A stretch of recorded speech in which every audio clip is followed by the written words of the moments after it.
선지식들이요, 깨닫지 못하면 부처도 곧 중생이며 한순간 깨달으면 중생이 곧 부처입니다. 그런 까닭에 마음법이 곧 자기의 마음에 있음을 알아야 합니다. 자기가 아무리 부처라고 해도 마음 하나 깨닫지 못하면 그건 뭐 그냥 중생이에요. 이 세상에 본인이 뭐 성인이다 뭐 이런 사람들 얼마나 많아요. 근데 이제 다른 게 성인이 아니란 말이에요. 보통 이제 세상에서 성인이다라고 하는 사람들은 일반인들, 어리석은 중생들에 비해서 모르는 게 없는 사람을 성인이다라고 우리는 보통 알고 있어요. 그래서 우리는 도대체 뭐가 옳은지 뭐가 그른지를 모르잖아요. 중생들은 뭐가 옳은지 뭐가 그른지를 모른단 말이에요. 그런데 성인은 우리는 모르지만 성인은 알 거야, 이렇게 생각하죠.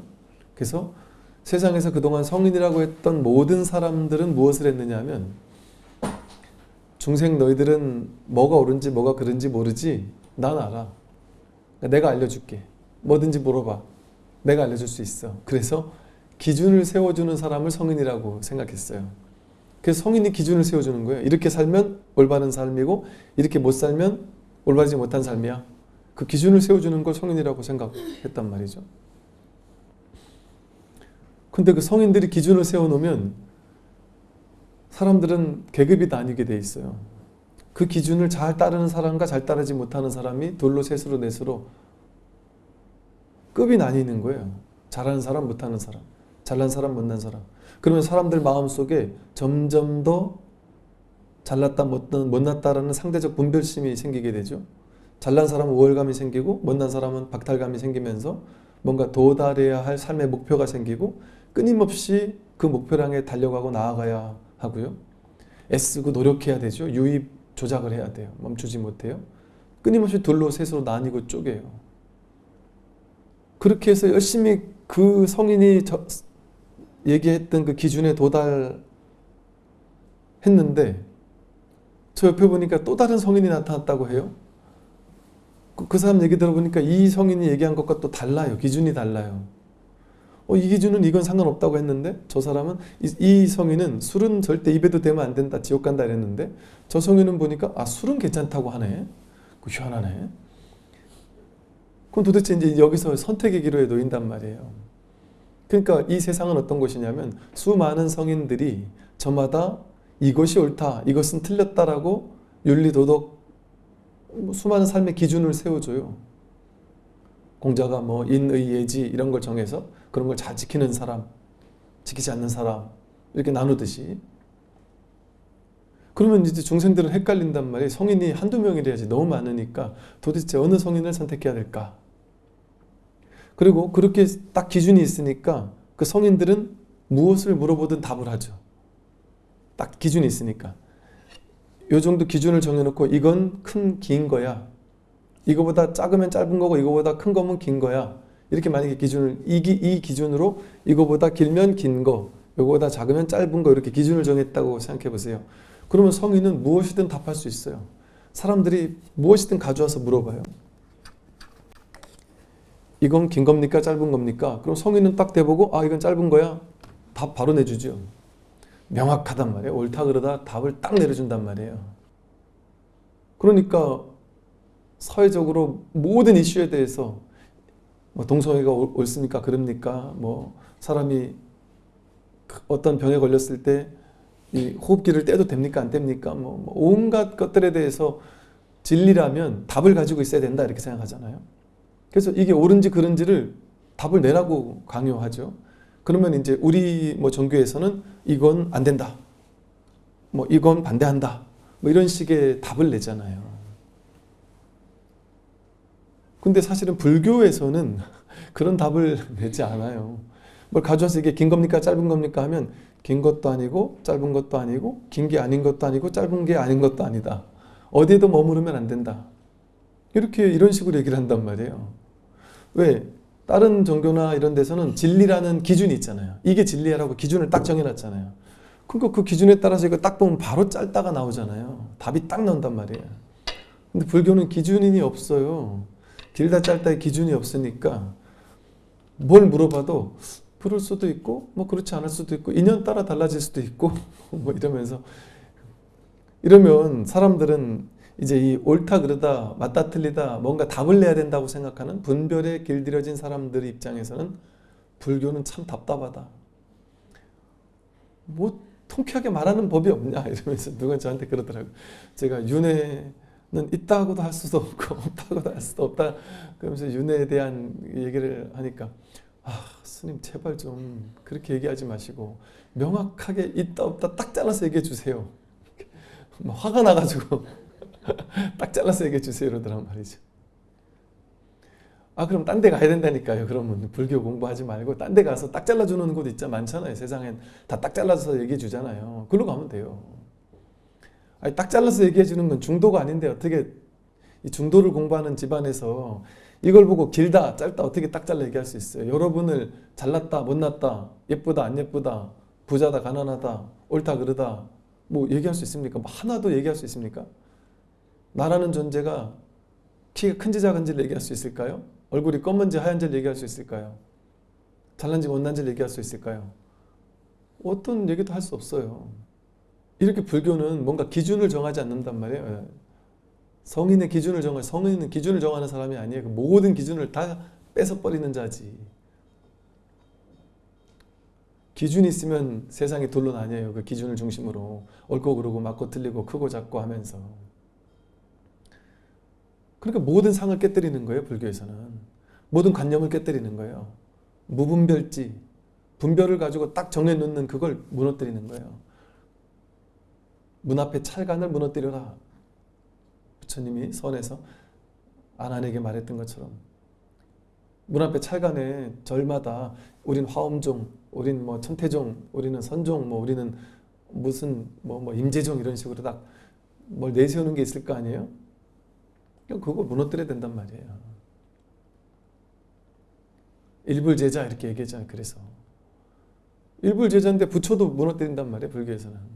내가 공부해서 부처가 되는 공부를 하는 그 과정에서 부처가 필요하고 수행이 필요하고 모든 경전도 필요하고 다 필요해요. 근데 진짜 깨닫고 난 다음에 부처가 필요 없다니 부처가 없다니까요. 깨달음도 없고. 진짜 건강한 사람은 건강이란 말이 필요 없듯이 건강이 무너진 사람이 이제 건강해야 돼 하지. 진짜 완전 건강한 사람이 건강이라는 말을 할까요? 아예 안 하죠. 괴로움이 없는 사람이 괴로움에서 해결된 해탈 이런 얘기를 하겠어요? 묶인 게 있는 사람이 묶인 거에서 풀려나는 해탈을 말하지 묶인 게 없는 사람이 무슨 해탈을 말해요. 그래서 불교는 그 모든 것으로부터의 자유예요. 그런데 불교를 가지고 어쩔 수 없이 중생들의 눈높이에 맞춰서 중생들의 눈높이는 명과 상, 이름과 모양을 정해가지고 모양으로 정해가지고 그걸 기억하고 이해하고 이거밖에 못한단 말이에요. 중생들이 삶의 방식은. 그러니까 어쩔 수 없이 이 공부를 중생들한테 설명하려면 명과 상 속에 들어가야 돼요. 분별 속에 들어가야 돼요. 그러니까 어쩔 수 없이 명과 상, 이름과 모양, 불교라는 이름.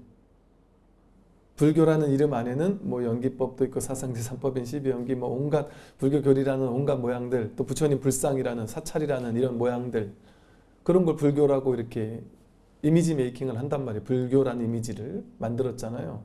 그런데 명과 상을 깨뜨리지 않으면 불교가 아니에요. 그러니까 금강경에 불교는 불법은 불법이 아니라 이름이 불법일 뿐이다.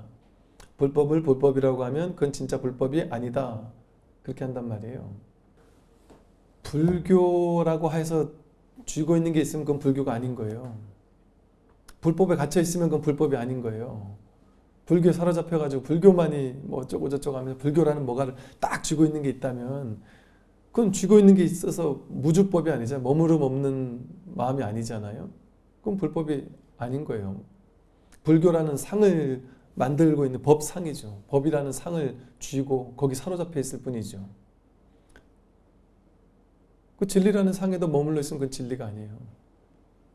옛날에 제가 어떤 스님께 이제 우리 같이 이렇게 뭔 교육받으러 간 적이 있었어요. 근데 그 스님이 그 얘기를 하시더라고요. 그 금강경에서 말하는 불법은 불법이 아니라 이름이 불법일 뿐이다. 불법을 불법이라고 하면 그것은 불법이 아니다. 불법을 불법이라고 하지 불법이라고 고집하지 않았을 때, 그랬을 때 이제 비로소 불법이다. 이제 이런 말을 비유로 들면서 우리 이제 그 스님이 교육하시면서 교육 받는 분들도 스님이었단 말이에요. 그때 그 스님들한테 이런 얘기를 하는 거예요, 스님이. 여러분들 다 스님이신데 스님입니까? 뭐 이런 식의 질문하셨어요. 그래서 스님이죠. 그러니까 뭐가 스님이죠? 그랬더니 스님은 뭐 이렇게 계율을 잘 철저하게 지키고 어떻게 살고 뭐 이렇게 이런 게 스님이다. 이렇게 이런저런 얘기들을 할 거 아니에요. 근데 아무리 스님에 대한 정의를 기가 막히게 내려도 계율을 철저하게 지키고 머리를 착삭발하고 뭐 모범적으로 살고 뭐 삿된 말도 안 하고 뭐 탐진치 삼독을 일으키지 않고 막 아무리 기가 막히게 스님에 대한 정의를 일으켜서 그렇게 한다 할지라도 스님이다 하는 게 있으면 그건 스님이 아니다. 스님이라고 하면 그건 스님이 아니다. 근데 스님이 이름이 스님일 뿐이다 라고 해서 스님에 얽매이지 않을 때 그것이 스님이다.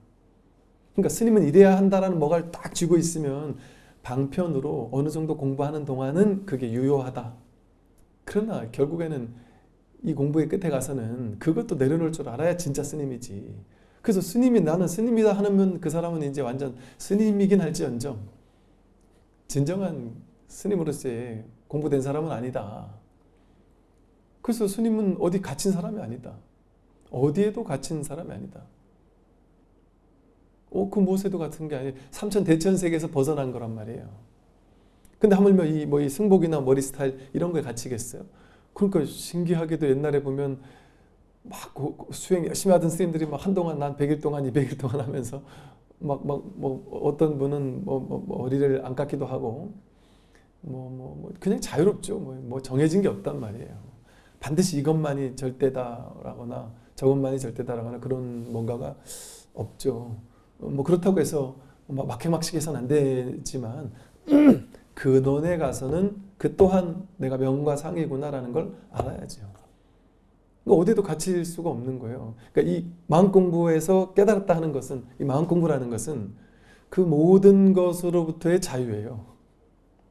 그 모든 것으로부터의 자유. 그러니까 이쪽에서 벗어나서 이쪽에서 얘기하는 이 기준으로 들어가는 게 아니란 말이에요. 모든 기준을 다 깨뜨려버리는, 거림없는, 어디도 머물지 않는, 그게 이제 진짜 성인이라고 할 수 있죠. 근데 이제 어설픈 성인들이 자기가 성인이다 부처다 하면서 내 주장은 이거다, 내 교리는 이거다 하고 내세우는 게 있다면 그 진실이겠냔 말이에요. 불교에서 말하는 모든 교리는, 사람들 이렇게 얘기하면 스님 그거 좀 말의 어폐가 있어요. 불교가 교리가 제일 많은데요. 불교가 경전이 제일 많고 불교가 주의 주장이 제일 많은데요. 이러잖아요. 8만 대장경을 싸그리 몽땅 뒤져보세요. 모든 교리는 전부 다 그런 게 없다라는 얘기예요. 공하다 그런 게 없다는 거거든요. 무하다 그런 내가 없다. 연기 그냥 인연 따라 모였다 흩어질 뿐이지 실체가 없다는 얘기잖아요. 비실체성. 모든 교리가 무상, 고, 무하 항상 정해진 게 없다. 끊임없이 변해가는 것뿐이다. 그러니까 머무를 만한 고정된 자아라는 실체라는 것이 없다. 근데 그 실체 있는 줄 착각하면 괴롭다. 그걸 착각하지 않으면 해탈 열반이다. 열반 적정이다. 모든 교리가 전부 다 그럴 게 없다라는 얘기를 해주는 거예요. 그러니까 그걸 깨기 위해서 임시로 세운 거예요. 그러니까 8만 대장경은 한 법도 설한 바가 없는 거예요. 임시 방편인 거예요. 임시로 쓰는 방편이에요. 이게 진짜 붓다란 말이죠.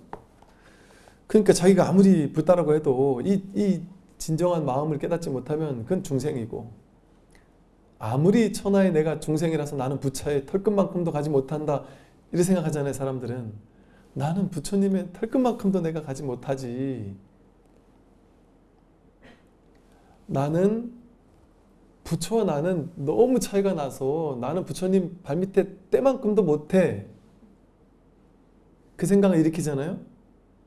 그게 부처예요. 그 생각을 내가 이렇게 지금 이렇게 일으키고 있잖아요.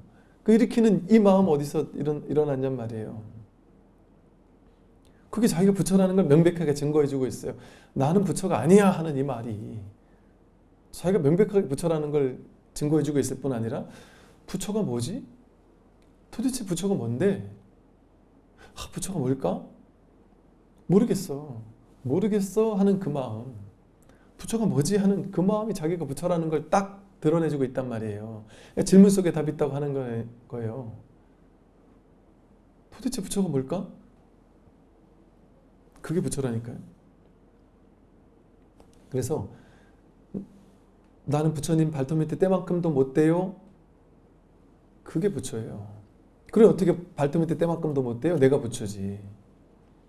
물론 이제 이렇게 말할 수 있는 측면이 있고 또 하나의 측면은 이 말만 듣고 자기는 아직 공부도 안 된 사람이 야 나도 똑같은 부처래. 나 부처야. 이러면서 막 그냥 산다면 그 사람에게는 너는 부처 아니야 하고 얘기를 해줘야죠.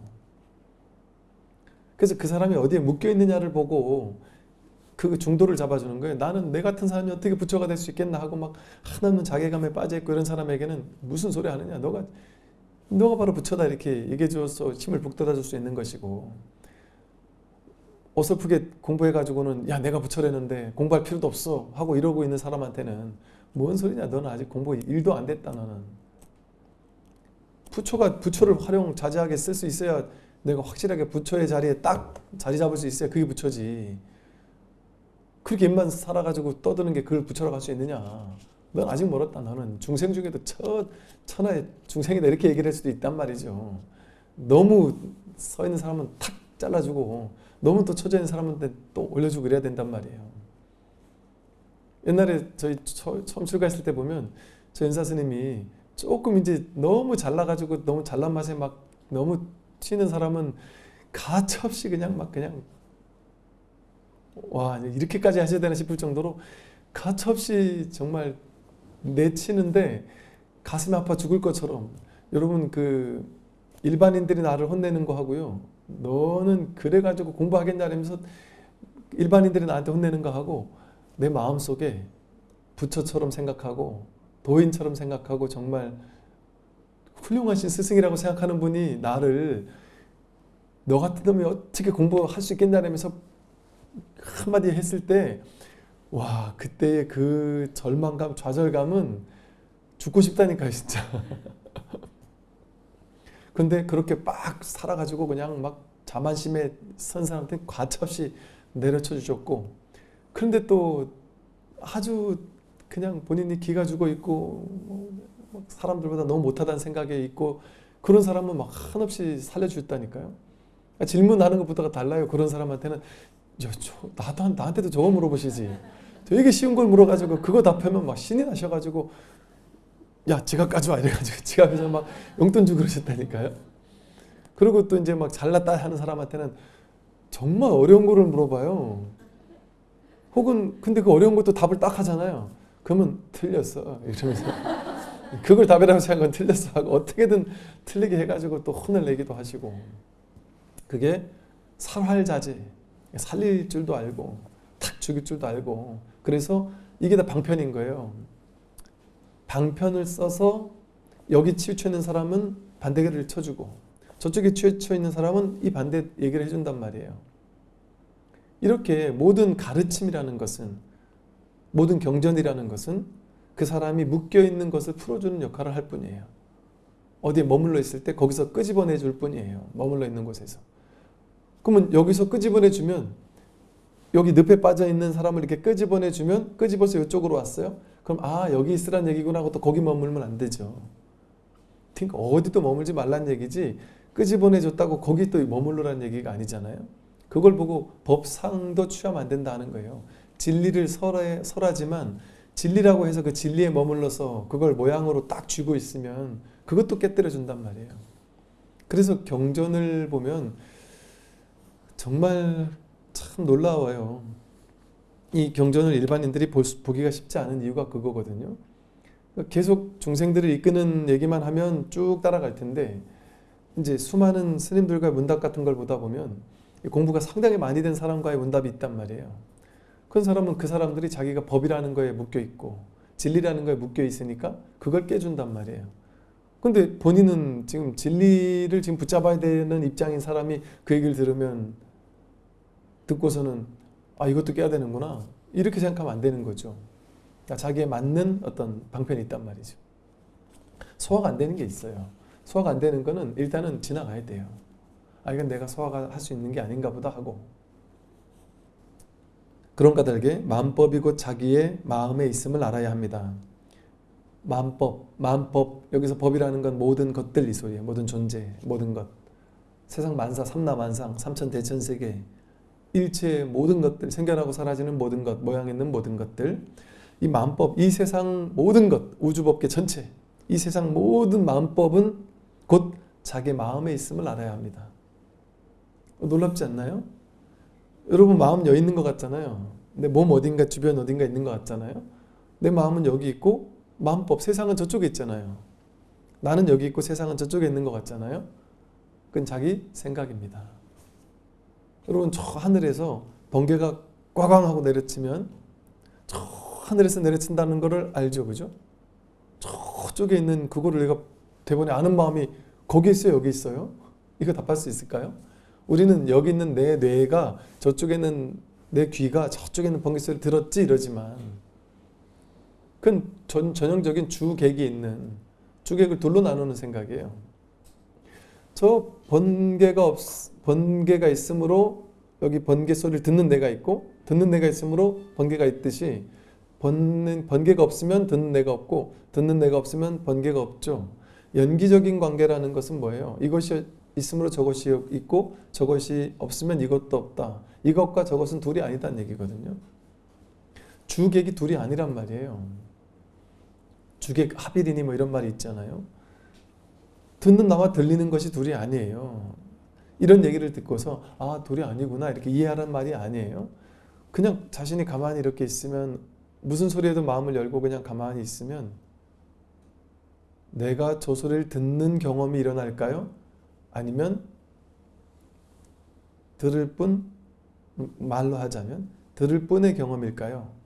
이 들을 뿐이라는 건 뭐예요? 하나라는 거잖아요. 들음 이것뿐일까요? 아니면 내가 저것을 듣는다 이게 진짜 경험될까요? 자기 경험을 통해 직접 자기가 한번 확인해 보라는 거죠. 그래서 이게 쓸데없이 이렇게 한 번씩 치는 거예요. 확인해 보라고. 아함경 니까야에 볼 때는 보는 것만 있게 해라. 내지는 내가 저것을 보는 것이 아니라 볼 때는 볼 뿐이고 들을 때는 들을 뿐이고 뭐 이런 얘기가 있거든요. 생각이 끊임없이 내가 저것을 듣고 내가 저것을 보고 내 눈이 저것을 보고 이런 식으로 생각이 몰아가니까 그 생각이 되는 거지. 그 생각 내려놓고 주객을 둘러 나누는 건 내려놓고 그냥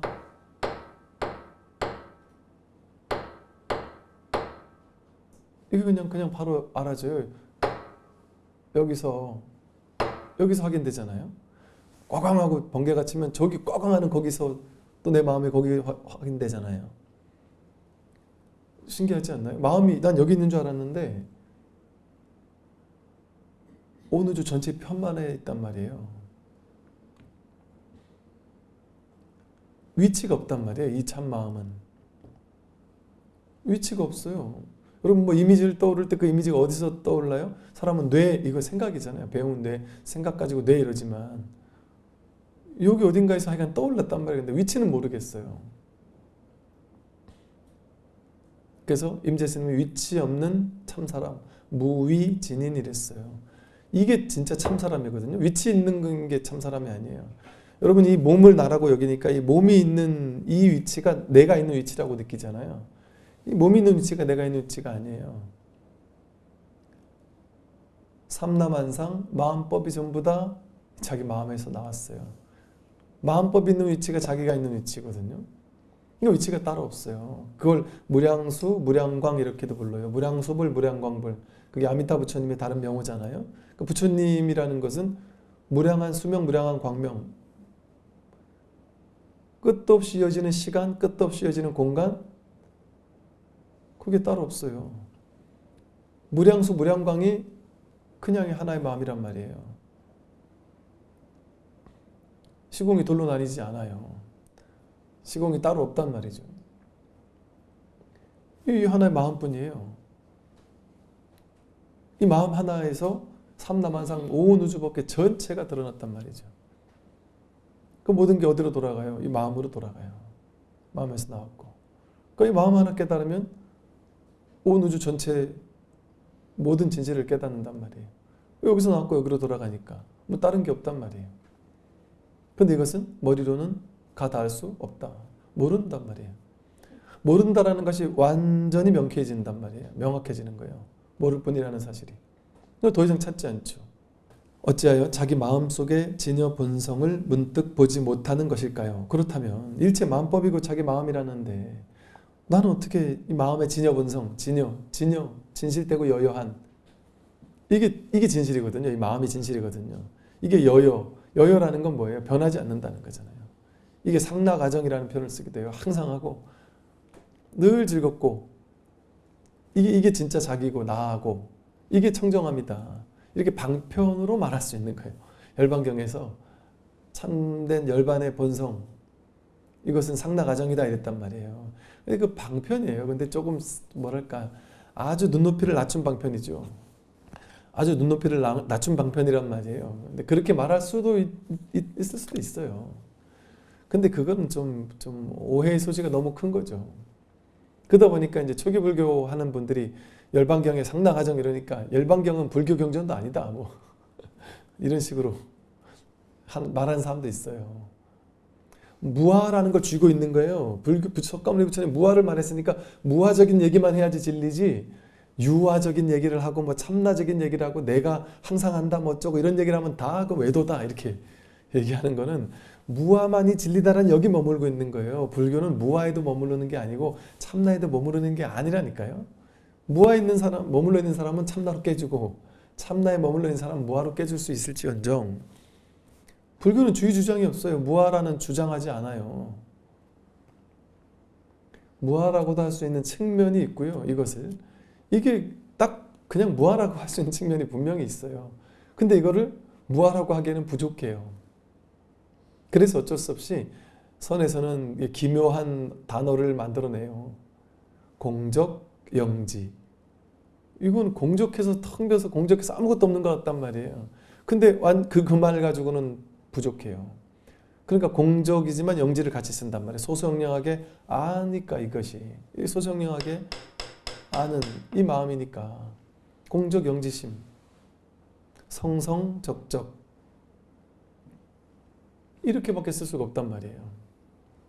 이게 어찌 보면 중도적인 말인 거예요. 어느 한쪽에도 치우치지 않도록.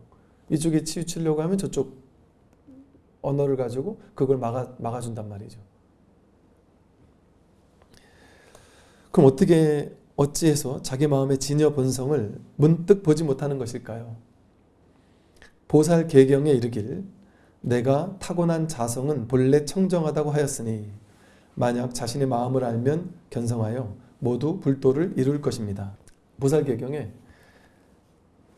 내가 타고난 자성은 본래 청정하다 이렇게 얘기를 했어요. 우리 모두가 타고난 자성은 본래 청정하고 깨끗해서 이건 오염될 수 없다. 여러분이 타고난 이 자성은 까나리기 때부터 지금까지 타고났고 한 번도 이게 없어진 적이 없어요. 이게 감옥과 같아서 여러분 탈출할 수가 없습니다. 애석하게도. 여러분 중생 같아가지고 나는 중생에서 벗어나고 싶어 그리고 부처로 가고 싶어 이러잖아요. 근데 거꾸로 여러분은 부처라는 감옥을 벗어날 수가 없어요. 죽었다 깨어나서 벗어날 수가 없어요. 이건 타고난 거라서. 이건 타고난 거예요. 이거 모를 때는 정말 속 뒤집어지는 깝깝한 얘기겠지만 이거 너무 명백한 얘기예요.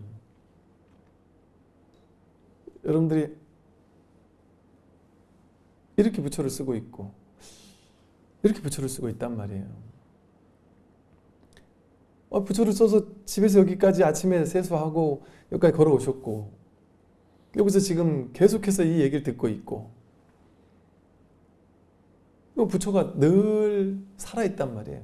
활활발발하게 모든 순간에 볼 때, 들을 때, 느낄 때, 알 때, 만질 때 모든 경험 속에서 모든 삶 속에서 매 순간순간 부처가 살아서 이 살아있음이 부처라니까요. 그럼 어떻게 살아있음을 알아요? 살아있는지 죽어있는지 어떻게 알 수 있어요? 이 살아있음 아니에요? 여러분 이걸 듣고 있으면 죽은 거에 산 거예요. 죽었으면 이거 들을 수 없잖아요. 살아있잖아요. 이걸 통해 있음이 확인되잖아요. 어떻게 있는지 모르겠어요. 근데 명백한 거 하나는 있다라는 사실이잖아요. 아, 그 소리가 있지요. 그 소리라는 건 분별이고 소리 따라갈 것 없이 소리라고 해석하기 전에 그냥 있잖아요. 이게 나라니까요. 그 몸이 내가 아니고 몸, 느낌, 생각, 의지, 의식 그게 내가 아니라 이 살아있음. 근데 이거 어떻게 생겼어요? 이 아는 마음, 이 마음 어떻게 생겼어요? 이 마음 어떻게 생겼어요? 분명히 보잖아요. 분명히 듣잖아요. 마음으로 보고 듣는단 말이에요. 근데 이거 어떻게 생겼어요? 어떻게 생긴지 모르겠어요. 위치가 어디쯤에 있어요? 여기 있는 건지 그쪽 귀 쪽에 어딘가에 있는 건지 위치를 알 수가 없어요. 근데 없다고 할 수 없어요. 없다고 할 수는 없어요. 명백하게 이렇게 살아있단 말이에요. 이 생명, 이걸 그래서 생명이라고도 한단 말이에요. 이게 진짜 생명이거든요. 이건 가짜 생명이에요. 얘는 뭐 칼만 한번 뚝 쑤시면 죽는데요. 그럼 이렇게 금방 죽는 게 그게 진짜 자기면 얼마나 애석해요. 우리는 곧 죽을 거 아니에요. 늙으면 죽을 거고 병들면 죽을 거 아니에요. 근데 불생불멸, 반야신경 할 때마다 불생불멸 이러잖아요. 진짜 자기는 불생불멸이라는 거 아니에요. 시제법은 공상이라서 불생불멸한다. 이거 불생불멸이거든요. 생겨나고 사라지는 건 진짜가 아니에요. 늘 있는 것. 내가 있을 필요도 없는 것. 언제나 있었던 것. 그게 진짜 자기의 본래 면목이라는 거죠. 그래서 타고난 자성은 본래 청정해요. 이거 오염될 수가 없어요. 본래 청정하단 말은 무슨 말이냐면요. 우리는 내가 탐진치 삼독에 오염되어 있다 이렇게 배웠어요.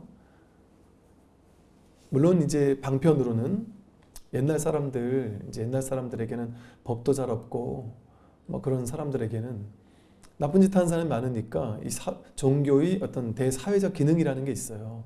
그러다 보니까 종교가 사람들을 선으로 이끌고 악은 행하지 않도록 이끌어야 되는 어떤 사명 같은 것들이 좀 있어요. 그러다 보니까 그런 기능에 좀 충족시켜주기 위해서 윤리, 도덕, 계율 같은 것들을 더 많이 강조를 해요.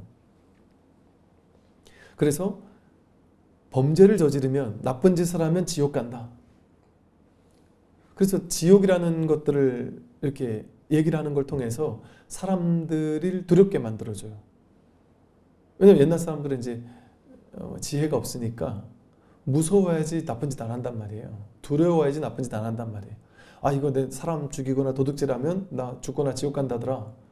그러면 이제 도둑질 안 하게 된단 말이죠. 그러니까 그 정도 수준에 맞춰서 하는 법문이에요. 지옥 법문은. 그런 사람을 나쁜 짓 하지 않도록 하기 위해서. 그런데 이제 지금의 시대에는 그러니까 그런 수준에 아직 머물러 있는 사람에게는 그런 법문이 필요할 거야. 아직도 여전히. 그래서 그런 사람에게 계율을 강조하고 착한 일 해야 된다. 나쁜 일 하면 절대 안 된다. 나쁜 일 하면 지옥 간다. 너 나쁜 짓 하면 나쁜 놈이지. 그럼 부처님이 용서를 하겠어? 착한 사람을 좋아하겠지. 나쁜 짓 하면 미워하겠지. 이런 식으로 방편으로 얘기하는 게 필요한 사람 있잖아요. 그죠? 그런 사람에게 그렇게 얘기해야 되는 거예요. 지금도. 그런데 이제 어느 정도 이 마음 공부를 통해서 조금 마음의 뭐랄까요? 이렇게 수준이라고 말할 수는 없지만 마음에 지혜가 좀 생겨난 사람, 잘한 사람들한테는 그렇게만 얘기해서 되는 게 아니란 말이에요. 그 생각을 많이 강조하다 보면 또 왜 그 윤리 도덕이라는 착한 일이라는 거기에 매이니까 선악이라는 거에 자기가 머물게 되잖아요. 집착하게 되잖아요. 그럼 그것이 순기능을 넘어서서 거기 머물게 되면 반드시 역기능이 생긴단 말이죠. 그러면 이제 어떤 일이 생기냐면 선악에 집착해서 내가 나쁜 일 한 것에 대해서 그걸 반성하고 뉘우쳐서 새롭게 살아가라는 얘기인데, 자기가 죄의식에 사로잡혀가지고 나쁜 짓 한 거에 사로잡혀서 나는 나쁜 놈이야, 내 죄는 사할 수 없어, 난 인생 끝이다, 난 원래 나쁜 놈인데 뭐 옛날에 이렇게 나쁜 짓을 한 사람인데 나도 나를 용서 안 해주겠다. 어떻게 부처님이라고 나를 용서해 주겠어? 부처님이 나를 얼마나 미운 마음으로 쳐다보고 있을까? 하나님이 나를, 내가 죽기만 하면 바로 지옥에다가 막 화가 나가지고 쳐넣지 않으실까? 막 분노의 하나님이라 그러잖아. 이런 생각을 하면서 그 지옥 갈까봐 두려워하는 사람들이 생겨난단 말이죠. 그리고 뭐 이거는 종교 역사에서 그랬다 그러죠. 종교 역사가 보면 그 두려움을 조장하는 걸 통해 종교가 배불리는 일들을 해왔다. 사람들 두렵게 해야 종교에 와서 보지를 많이 하고, 그걸 조장해온 측면이 있다, 이렇게까지 얘기를 하더라고요, 종교학에서. 그런 이제 문제가 생겨난단 말이죠. 그럴 때 불교에서는 뭐라 그래요? 우리 천수경만 읽어도 맨날 그러잖아요. 천수경에만 봐도 사참회를 하고 나서 꼭 머무는 게 아니에요. 사참회 할 때는 현실적인 참회인 거예요. 그러니까 중생들에게 할 수 있는 방편의 참회인 거예요. 그러니까 사참회에서는 살생중재금일참회, 토도중재금일참회, 살생한 잘못 참회합니다, 도둑질한 잘못 참회합니다 하면서 10악업을 하나 참회하라고 시키잖아요. 근데 그렇게 사참회만 하고 끝나는 게 아니에요. 이참회계라는 걸 또 하잖아요. 죄, 무자성, 정심기. 죄라는 건 자성이 없어서 마음 따라 일어날 뿐이다. 뭐 죄망신멸 양구공 이러잖아요. 이거 죄라는 게 본래 실제하지 않는다, 그것을 깨닫게 한단 말이에요. 그래서 죄에서도 노연하게 만든단 말이죠. 즉 우리가 본래 청정함을 깨닫게 하는 거예요. 우리의 청정한 본성은 본래 청정이라 그랬잖아요. 여기서 본래 청정이라는 말이 뭐예요? 어디에도 오염될 수 없다는 말입니다. 즉 우리가 지은 악업에 오염되지 않아요. 이 청정한 본성은 악에 오염되지 않습니다. 그러니까 우리가 중생에게는 청정한 업을 지으십시오 하고 계율을 지키십시오 하고 얘기하지만, 한 단계 넘어서는 수업에서는 본래 죄악이 따로 없다라는 것을, 본래 청정해서 오염될 수 없다라는 사실을 깨닫게 해줘야 된단 말이죠. 그래서 자기의 본래 절대 청정성, 이 사실을 공부를 하면 어떻게 달라질까요? 아, 내가 옛날엔 죄의식에 시달려서 죽을 때까지 내가 이 죄 때문에 나는 꼼짝 못하는 사람이었는데 아니구나. 아, 죄라는 건 마음에서 일어나는 것이구나. 내가 지금 진심으로 참회하면 그건 사라질 수 있는 것이구나. 또 내가 누구에게 잘못했다면 그 사람에게 가서 진심으로 뉘우치고 사과하고 죄송하다고 하고 그들이 용서해 준다면 될 수 있구나. 그래서 지금부터 내가 새롭게 살게 되면 과거의 그 죄의식에서 노연할 수도 있겠구나. 불교에서는 소금물의 비유라는 걸 들잖아요. 악업이 아무리 많이 쌓여 있어도 이게 나예요. 내 안에 악업을 지을 때마다 소금물이 쌓여요. 그럼 악업을 많이 져서 소금물이 가득 쌓이면 이 소금물을 인과응보는 벗어날 수가 없어서 소금물이 이만큼 쌓이면 이걸 내가 다 먹어야 돼, 결국에는. 그럼 내가 나중에 과보를 받을 때는 수가를 퍼가지고 이 소금물을 그냥 입에다 넣고 이걸 털어넣고 먹어야 된단 말이에요. 그럼 얼마나 고통스럽겠어요? 과보를 받을 땐 고통스러운 거예요. 그런데 내가 그릇이 요만해서 이걸 그대로 먹을 때는 엄청 짜게 먹어야 돼서 고통을 받아야 되는데, 내가 그릇이 이만큼 커지고 거기다 물을 막 더 넣고 김치 무슨 가진 양념을 넣고 물에 끓여가지고 밥이랑 같이 배고플 때마다 먹으면 맛있게 소금물을 먹을 수 있잖아요. 즉 과보를 받기는 받는데 나쁘게만 받는 게 아니라 좋게도 받을 수 있잖아요. 이게 놀라운 인과응보의 법칙이에요. 즉 과거에 아무리 잘못을 했다 할지라도 그 잘못한 것을 무조건 나쁘게 받는 게 아니에요. 나쁜 잘못을 했는데도 그 이후의 삶이 진정으로 참회하고 다시금 새롭게 살아가고 신구의 삼업을 더 청정하게 바꾸고 마음 공부하고 지혜롭게 살아가고 복을 짓고 보시하고 그러면서 청정한 선업을 증장하면서 살게 된다면 그것이 그릇을 크게 하는 그런 공덕이 되어서 분명 그래서 이게 업보라고 할 때 보라는 말이 다르게 익어간다 이런 표현을 쓰거든요. 업을 지은 건 똑같은데 다르게 익어가는 거예요. 그러니까 공모를 해가 5명이 나쁜 짓을 똑같이 저질렀는데 한 명은 그 다음에 착하게 살았어요. 뉘우치고. 나머지 사람은 계속 나쁜 짓을 했다. 그럼 그 과보를 받을 때 이 사람은 좋게도 받을 수 있단 말이죠. 그러니 그건 업장을 소멸되는 효과를 볼 수 있다. 내가 그래서 어떻게 하는 거에 따라서 선업을 짓고 복을 짓고 지혜를 닦는 것. 복과 지혜가 그래서 중요한 거예요. 복과 지혜를 증장시키면 업을 다르게 받을 수 있게 된다. 어떻게 다르게 받는지 아세요? 예를 들면 내가 누군가를 괴롭혀가지고 나도 한번 그 병 걸려서 죽어야 되는 과보를 언제 한번 받아야 돼요. 나도 큰 병이 한번 와야 되는 과보를 받아야 돼요. 누군가를 막 병 걸리게 해가 죽게 했다. 그럼 나도 한번 큰 병을 받아서 죽어야 될 거예요. 그럼 예를 들어 조선시대 태어났으면 그 병을 받아가 죽겠죠. 근데 내가 복을 지으면 태어날 때 조선시대 안 태어나고 지금 태어나는 거예요. 지금 태어났더니 그 병은 와요. 병은 왔는데 그때는 약이 없었는데 지금은 약 하나 먹으면 그냥 낫는 병이 있다. 그러니까 공간을 달리 태어나게 하거나 시간을 달리 태어나게 하는 걸 통해 그 사람을 금방 낫게 해준단 말이에요. 업보의 법칙이. 그러니까 복을 많이 지은 사람은 이를테면 이런 거예요. 내가 하필이면 죽어야 될 큰 병으로 쓰러질 때 복이 많은 사람은 병원 앞을 지나가다 쓰러진단 말이에요. 예를 들어. 그럼 금방 응급처치해서 살겠죠? 근데 하필이면 나는 노후에 병원은 빨리 가려고 병원 인근의 대도시 살려고 길을 쓰고 노력해가지고 돈을 벌어서 병원 옆에 있는 아파트에 살았단 말이에요. 그런데 집에 있다 죽는 게 아니라 어디 오랜만에 산행하려고 산에 올라갔을 때 쓰러지면 어떡하겠어요. 복이 없으면. 아무리 내가 내 생각 가지고 나는 철저하게 내가 죽을 것을 대비해가지고 완벽하게 해놓을 거야 해도 복이 없으면 그럴 수 있단 말이죠. 근데 복이 있으면 좋은 공간에서 마침 지나가는 산에서 쓰러졌어도 마침 지나가는 등산객이 의사를 만난다든지 그런 복이 있는 거죠. 그래서 다르게 이거하는 데는 공간을 다르게 해서 업장 소멸의 효과를 보거나 시간을 달리해서 업장 소멸의 효과를 보거나 또 다른 몇 가지 경우의 수가 있단 말이죠.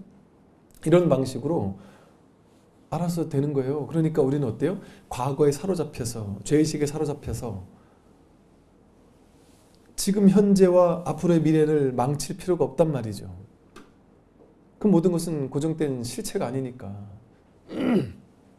거기서 놓여나가지고 완전 자유로워질 수가 있다는 것이죠.